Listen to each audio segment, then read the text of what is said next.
அனைவருக்கும் வணக்கம். சித்திரை மாதம் தேய்பிறை பஞ்சமி எந்த தேதியில் வருது, திதி நேரம் எவ்வளோ நேரம் இருக்குது, வராகின வழிபாடு எப்படி செய்ய வேண்டும், பண வசியத்தை கொடுக்கக்கூடிய தீபம் அது எந்த தீபம் எப்படி ஏற்ற வேண்டும் அப்படிங்கிறத இந்த பதிவில் நம்ம பார்க்க போகிறோம். இதில் முக்கியமான ஒரு கேள்வி இருந்தது. அதாவது இப்போ ஹாலிடே இருப்பதனால, ஸ்கூல் லீவ் இருப்பதனால நிறைய பேர் ஊருக்கு போகிற மாதிரி சூழ்நிலை இருக்கிறதுனால எப்படி வராகின வழிபாடு செய்கிறது அப்படின்னு கேட்டிருந்தேங்க. அதாவது போன இதில் கேட்டிருந்தீங்க, போன பதிவில்.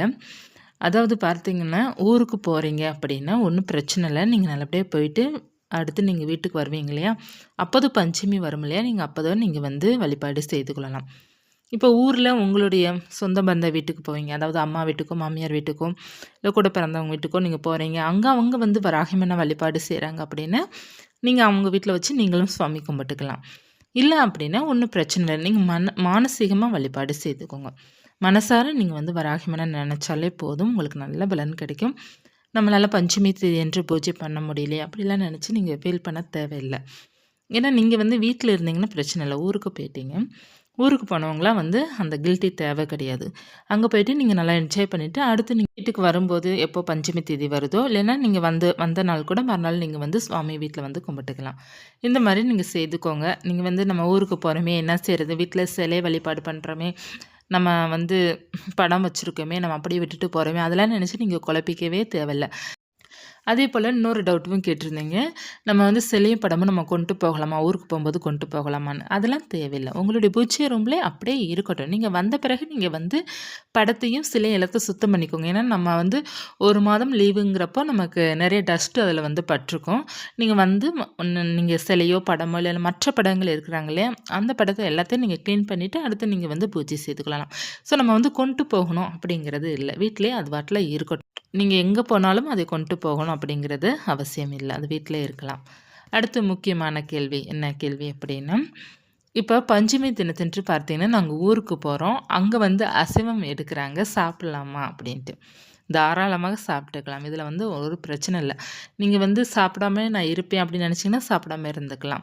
இல்லை அப்படின்னா சாப்பிட்லாம். அதனால ஒன்றும் பிரச்சனை இல்லை. நீங்கள் சுவாமி கும்பிட்றீங்க, பூஜை பண்ணுற அன்றைக்கு மட்டும் நீங்கள் அசைவம் சாப்பிடாமல் இருந்தால் போதும். மற்ற நாள்லாம் தாராளமாக சாப்பிட்டுக்கலாம். வராகிமனை வழிபாடு செஞ்சாலும் அசைவம் சாப்பிடலாம். பஞ்சமி நாள் பார்த்தீங்கன்னா நீங்கள் காலையிலே பூஜை பண்ணி முடிச்சிட்டிங்க, நான் அடுத்து நான்வெஜ் எடுத்து சாப்பிட்டுக்கலாமா, தாராளமாக எடுத்து சாப்பிட்டுக்கலாம். அதனால் நீங்கள் பூஜை பண்ணுற நேரம் மட்டும் நீங்கள் சைவ சாப்பாடு சாப்பிட்டு பூஜை பண்ணிங்கன்னா ரொம்ப நல்லா இருக்கும். மற்றபடி நீங்கள் தாராளமாக சாப்பிட்டுக்கலாம். அது அவர்களுடைய தனிப்பட்ட விருப்பம் தான். இப்போ மோஸ்ட்லி சண்டே ஞாயிற்றுக்கிழமை நமக்கு பஞ்சமிலாம் வரும்போதெல்லாம் நிறைய பேர் காலையில் வழிபாடு செய்துட்டு மதியம் நான்வெஜ் எடுத்து சாப்பிட்ற பழக்கம் நிறைய பேர்த்துக்கு இருக்குது. இது நினச்சிலாம் நீங்கள் ஃபீல் பண்ண தேவையில்லை. உங்களுடைய சௌகரியம் எப்படி இருக்கோ அது போல தான். இப்போ உங்கள் ஃபேமிலியில் சண்டே இப்போ பஞ்சமி வந்திருக்குது அப்படின்னா நான்வெஜ் சாப்பிட்டே ஆகணும் அப்படிங்கிற குரூப் இருப்பாங்க, வீட்டுக்குள்ளே இருப்பாங்க. அவங்கள வச்சுக்கிட்டு நீங்கள் நான்வெஜ் சமைக்காமல் இருந்தீங்க அப்படின்னா சண்டை தான், அந்த வீட்டில் பிரச்சனைகள் வரும். ஸோ அந்த பிரச்சனையை நீங்கள் எப்படி தவிர்க்கணும் அப்படின்னா, நீங்கள் காலையிலே பஞ்சமி பூஜை செய்து முடிச்சுட்டு பூஜை ரொம்ப க்ளோஸ் பண்ணிவிட்டு அடுத்து நீங்கள் நான்வெஜ் எடுத்து சாப்பிட்டுக்கலாம். அதே போல் தான் இப்போ பஞ்சமி தினம் சண்டே வருது, நீங்கள் நான்வெஜ் சாப்பிட்ற மாதிரி தான் இருக்கும். அதே போல் எங்கேயாவது ஊருக்கு போகிறீங்க, நீங்கள் சுவாமி கும்பிடலை, அப்படி இருக்கும்போது அவங்க வீட்டில் நான்வெஜ் எடுக்கிறாங்க, நீங்கள் சாப்பிட்டுக்கலாம், ஒன்றும் தவறில்லை. இல்லை நான் பஞ்சமி தினம் சாப்பிடவே மாட்டேன் அப்படிங்கிற முடிவில் நீங்கள் இருக்கிறீங்க அப்படின்னா உங்களுடைய விருப்பத்துக்காக நீங்கள் வேணால் சாப்பிடாமல் இருந்துக்கலாமே தவிர மற்றவர்களே நம்ம சாப்பிட வேண்டாம்னு தடுப்பது நியாயம் இல்லை. அதனால் நீங்கள் எதையுமே போட்டு ரொம்ப குழப்பிக்காதீங்க. இந்த கேள்விலாம் 2-3 கேள்வி முக்கியமாக கேட்டிருந்தீங்க. இப்போ லீவு நாள் வர்றதுனால நான் சொல்கிறேன். அடுத்து நம்ம பதிவுக்குள்ளே போகலாம். சித்திரை மாதம் தேய்பிறை பஞ்சமி என்னைக்கு வருது அப்படின்னா, சித்திரை மாதம் 23ஆம் தேதி, மே மாதம் 6ஆம் தேதி, 6/5/2026 சித்திரை 23 புதன்கிழமை தினத்தன்று வருது. திதி நேரம் எவ்வளோ நேரம் இருக்குது அப்படின்னா, புதன்கிழமை காலை நேரம் நமக்கு ஸ்டார்ட் ஆகுது, காலை 6:38லேருந்து வியாழக்கிழமை காலை 8:21 வரை நமக்கு பஞ்சமி தேதி இருக்குது. இப்போ பூஜை செய்ய வேண்டிய நேரம் புதன்கிழமை காலை 6:35லேருந்து நீங்கள் பூஜை செய்து கொள்ளலாம். சாயங்காலம் நீங்கள் பூஜை செய்வதற்கு மாலை 6 மணிலேருந்து இரவு 9 மணி அல்லது 8 மணிக்குள்ளே நீங்கள் தாராளமாக பூஜை செய்து கொள்ளலாம். இப்போ காலை நேரம் 9:30லேருந்து 10:30க்கு இந்த நேரத்துலையும் நீங்கள் பூஜை செய்து கொள்ளலாம். இப்போ வியாழக்கிழமை காலை 8:20 வரை நீங்கள் தாராளமாக பஞ்சமி பூஜை செய்து கொள்ளலாம்.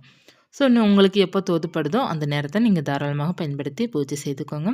புதன்கிழமை காலை 6:35 வியாழக்கிழமை காலை 8:20 வரை பஞ்சமி தேதி கட்டாயமாக இருக்குது.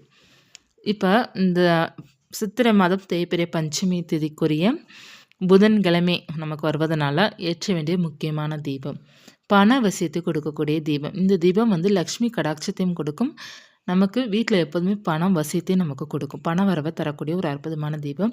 இந்த தீபம் எப்படி ஏற்ற வேண்டும் அப்படின்னா, வராகியம்மனுக்கு துளசியால் அலங்காரம் செய்துக்கோங்க. செவ்வரளி பூக்கள், உங்களுக்கு எந்த பூக்கள் கையில் கிடைக்குதோ, மல்லிகைப்பூனா ரொம்ப நல்லது, பூக்களால் அலங்காரம் செய்துக்கோங்க. சிலை வைத்திருக்கிறீங்கன்னா அபிஷேகம் செய்து வச்சுக்கோங்க. வைத்துட்டு நீங்கள் ஏலக்காய் மாலை இருக்கு இல்லையா, ஒரு 5 ஏலக்காவது குறைஞ்சபட்சம் நீங்கள் மாலையாக கட்டிக்கோங்க. மஞ்சள் நூல், சிவப்பு நூல், பச்சை நூல் பயன்படுத்திக்கலாம். அந்த நூலில் நீங்கள் கட்டிக்கோங்க. வெள்ளை நூலும் பயன்படுத்தலாம். நீங்கள் மாலையாக கட்டி படத்திற்கோ அல்லது சிலைக்கோ போடுங்க, ரொம்ப ரொம்ப நல்லது. இதை ஒரு 3 நாட்கள் கழித்து இந்த மாலையை எடுத்து நீங்கள் பணம் வைக்கிற பாக்ஸில் வச்சுருங்க, பணம் வசியமாகும். தீபம் பார்த்தீங்கன்னா 5 அகல் விளக்கோ அல்லது ஒரே ஒரு அகல் விளக்கோ நீங்கள் எடுத்துக்கோங்க.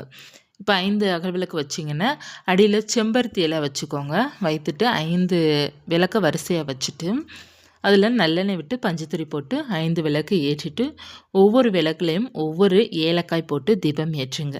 இப்போ ஒரே விளக்கு மட்டும் தான் நீங்கள் பஞ்சமுக விளக்கு ஏற்றுறீங்க, அப்படி இல்லைன்னா சாதாரணமாக இருக்கிற அகல் விளக்கு ஏற்றுறீங்க அப்படின்னா ஒரே விளக்கில் ஒரு ஏலக்காய் அல்லது 5 ஏலக்காய் நீங்கள் போட்டு நீங்கள் தீபம் ஏற்றி வைக்கலாம். வைத்துட்டு ஒரு டம்ளர் பால் எடுத்துக்கோங்க. அந்த ஒரு டம்ளர் பாலில் ஏலக்காய் தட்டு போட்டு பால் காய்ச்சி வச்சுக்கோங்க. அதை நைவேத்தியம் பண்ணிக்கோங்க. அடுத்து சர்க்கரை பொங்கலோ அல்லது பார்த்தீங்கன்னா நம்ம நாட்டு சர்க்கரை இருக்கு இல்லையா, நாட்டு சர்க்கரை மட்டும் நீங்கள் தனியாக ஒரு கிண்ணத்தில் கொஞ்சமாக வச்சு வழிபாடு செய்யுங்க. அதாவது நைவேத்தியம் மாதிரி பண்ணிக்கோங்க. இல்லைன்னா அதற்கு பதிலாக வெல்லம் இருக்கு இல்லையா, வெல்லம் வச்சுக்கோங்க. இதை நீங்கள் வைத்துட்டு இதை நீங்கள் எறும்புக்கு தானமாக கொடுக்கலாம். கொடுக்கையில் உங்களுக்கு இன்னமும் நல்ல ஒரு பலன் கொடுக்கும். மற்ற நைவேத்தியங்கள் பார்த்தீங்கன்னா நமக்கு சர்க்கரை வள்ளிக்கிழங்கு, கிழங்கு வகை, நிலக்கடலை இது போன்றது நம்ம சுவாமிக்கு வைப்பது ரொம்ப நல்லது. பானகம் வைப்பது மிக மிக நல்லது. பழங்கள், கல்கண்டு உங்களால் என்ன முடியுதோ அதை நைவேத்தியம் பண்ணிக்கோங்க. மந்திரங்கள், வராகியம்மனுக்குரிய மந்திரங்கள், உங்களுக்கு எந்த மந்திரம் பிடிக்குதோ அந்த மந்திரத்தை சொல்லி வழிபாடு செய்யுங்க. சிம்பிளான எளிமையான மந்திரம் ஓம் ஸ்ரீம் பஞ்சமி தாயே நமக சொன்னாலே போதும். எத்தனை முறை வேண்டுமானாலும் நம்ம சொல்லலாம். குறைஞ்சபட்சம் 3 அல்லது 9 முறை நீங்கள் சொல்லி வழிபாடு செய்து கொள்ளலாம். இப்போ விரதம் இருக்கணும்னு நீங்கள் நினைக்கிறீங்க அப்படின்னா காலையில் சீக்கிரமாக எழுந்திரிச்சுக்கோங்க. எழுந்திரிச்சிட்டு நீங்கள் வராகம்மனுக்கு ஒரு தீபத்தை ஏற்றி வைத்துட்டு விரதம் இருக்க தொடங்கிட்டு மதிய பட்டினியாக இருப்பது ரொம்ப நல்லது. பால், டீ, காஃபி குடிச்சிக்கலாம். இட்லி இந்த மாதிரி காலையில் சாப்பிட்டுக்கலாம். மதிய பட்டினியாக இருந்துட்டு மாலை நேரம் நீங்கள் பூஜை செய்துட்டு சாதம், சாம்பார் அல்லது சாதம், பருப்பு இந்த மாதிரி வச்சுக்கோங்க. அப்படி இல்லைன்னா இட்லி கூட நீங்கள் வைக்கலாம். நீங்கள் என்ன சாப்பிடுவீங்களோ அதை நீங்கள் சுவாமிக்கு ரெடி பண்ணி வச்சுக்கோங்க.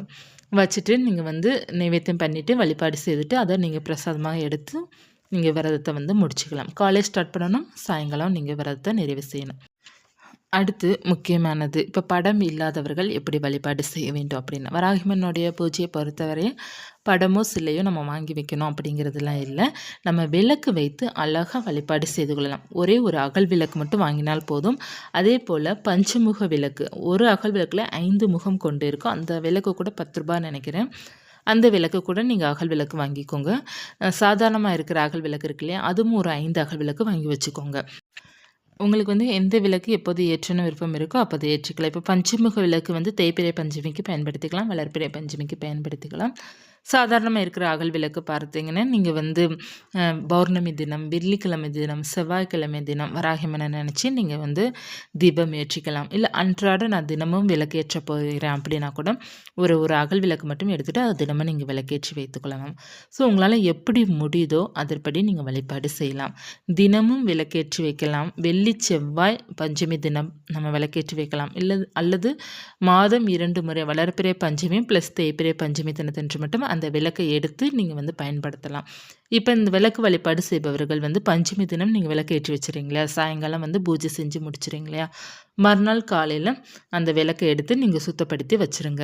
நீங்கள் வந்து அந்த எண்ணெயெல்லாம் இருக்கும் இல்லையா, அதெல்லாம் நல்லா தொடச்சி வச்சுட்டு அந்த விளக்கை தனியாக எடுத்து வச்சுட்டு, அடுத்து நீங்கள் வந்து பஞ்சமி தினம் வரும் இல்லையா, அந்த நாள் வந்து நீங்கள் விளக்கை வந்து நல்லா வாஷ் பண்ணிடுங்க. அதாவது நம்ம சுத்தப்படுத்திடணும். நம்ம பூஜை பாத்திரம் சுத்தப்படுத்தும் இல்லையா, அதே மாதிரி சுத்தப்படுத்துங்க. ஏன்னா 15 நாள் அதில் நீங்கள் விளக்கு ஏற்றாமல் இருப்பீங்க இல்லையா, அதனால் நீங்கள் வந்து சுத்தப்படுத்திட்டு மறுபடியும் நீங்கள் அந்த தீபத்தை ஏற்றணும். இப்படி தான் நீங்கள் வந்து பயன்படுத்தணும். இப்படி பயன்படுத்தும் போது உங்களுக்கு நல்ல பலன் கிடைக்கும். அந்த விளக்கு வந்து வராகியம்மனுக்கு ஏற்றுறீங்க இல்லையா, அந்த விளக்கு நீங்கள் தனியாக எடுத்து வச்சுருக்கணும். அந்த அம்மனுக்கு மட்டும் தான் நீங்கள் அந்த விளக்கு ஏற்றணும். எல்லா தெய்வத்துக்குமே அந்த விளக்கை நீங்கள் ஏற்றக்கூடாது. இப்போ வந்து பொதுவாக அகல் விளக்குக்கு தோஷம் கிடையாது தான். இருந்தாலுமே பார்த்தீங்கன்னா நீங்கள் வராகியம்மனுக்குன்னு நீங்கள் ஏற்றிட்டீங்க அப்படின்னா அது வராகியம்மனுக்குன்னே வச்சுக்கோங்க. இப்போ ஒருவேளை அந்த விளக்கு வந்து உடஞ்சிருச்சு, எண்ணெய் வந்து கசஞ்சிக்கிட்டே இருக்குது, வேறு விளக்கு வாங்கலாம்னு நினைக்கிறேன், இந்த விளக்கு என்ன செய்யணும் அப்படின்னா, இந்த விளக்கு வந்து நீங்கள் ஓடும் தண்ணீரில் போட்டுடலாம். அப்படி இல்லைன்னா நமக்கு பெரிய மரம் இருக்கும் இல்லையா, மரத்துக்கடியில் கூட போட்டுடலாம். இல்லைன்னா நீங்கள் கோவிலில் வந்து பழைய அகல் விளக்கா ஒரு இடத்துல போட்டு வச்சுருப்பாங்க, அங்கே கூட நீங்கள் போட்டுடலாம். ஸோ விளக்கு வந்து நமக்கு அந்த விளக்கு பயன்படலை அப்படின்னா நீங்கள் வந்து அது கல்படாத இடத்துல நீங்கள் தாராளமாக ஒரு மரத்துக்கடியில் அல்லது ஓடும் தண்ணீர்லையோ நீங்கள் எங்கேயாவது போட்டுடலாம். ஏன்னா அகல் விளக்கு பார்த்தீங்கன்னா பொதுவாக நம்ம வந்து அடிக்கடி அது வந்து எண்ணெய் வந்து கசஞ்சிக்கிட்டு தான் இருக்கும். இல்லைன்னா வச்சுக்கோங்கமே அது வந்து நம்ம தெரியாமல் கை தவறி கீழே விழுந்தால் கூட அது லைட்டாக உடஞ்சிடும். உடஞ்சிச்சின்னா விளக்கை வந்து மாற்றிடுங்க. நீங்கள் வந்து விளக்கு உடஞ்சிருச்சு இது என்ன இது அபசகுனம் அப்படிலாம் எதுவும் நினைக்காதீங்க. ஏன்னா அது அகல் விளக்கு. அகல் விளக்கு எப்பவுமே பார்த்தீங்கன்னா தெரியாமல் கீழே விழுந்தால் கூட அது வந்து கீறல் விட்டுரும். இல்லைன்னா ஒரு பக்கம் எங்கிட்ட உடஞ்சிரும். உடஞ்ச விளக்கை வந்து நீங்கள் பயன்படுத்தக்கூடாது. எப்போதுமே நல்ல விளக்காக நீங்கள் பயன்படுத்துங்க. அந்த விளக்கு வந்து ரொம்ப இதாகிடுச்சு அப்படின்னா நீங்கள் கால்படாத இடத்துல அந்த விளக்கை வந்து போட்டுருங்க. மரத்துக்கடியில் கூட நீங்கள் போட்டுருங்க. இதை நீங்கள் வந்து ஃபாலோ பண்ணிக்கோங்க. நம்ம வந்து உடஞ்சிச்சு அப்படிலாம் நினச்சி நீங்கள் மனசை போட்டு குழப்பிக்க தேவை கிடையாது. இல்லைன்னா உங்களுக்கு இதில் இந்த அகல் விளக்கில் உங்களுக்கு திருப்தி இல்லை அப்படின்னா நீங்கள் வந்து பித்தளை விளக்கு வாங்கிக்கலாம். ஒரே ஒரு பித்தளை விளக்கு அகல் விளக்கு மாதிரி இருக்கும் பார்த்தீங்களா, அந்த விளக்கு வாங்கி நீங்கள் பயன்படுத்தலாம். இந்த பதிவு உங்களுக்கு பயனுள்ளதாக இருக்கும்னு நினைக்கிறேன். மீண்டும் ஒரு தொடருடன் உங்களை சந்திக்கிறேன். நன்றி.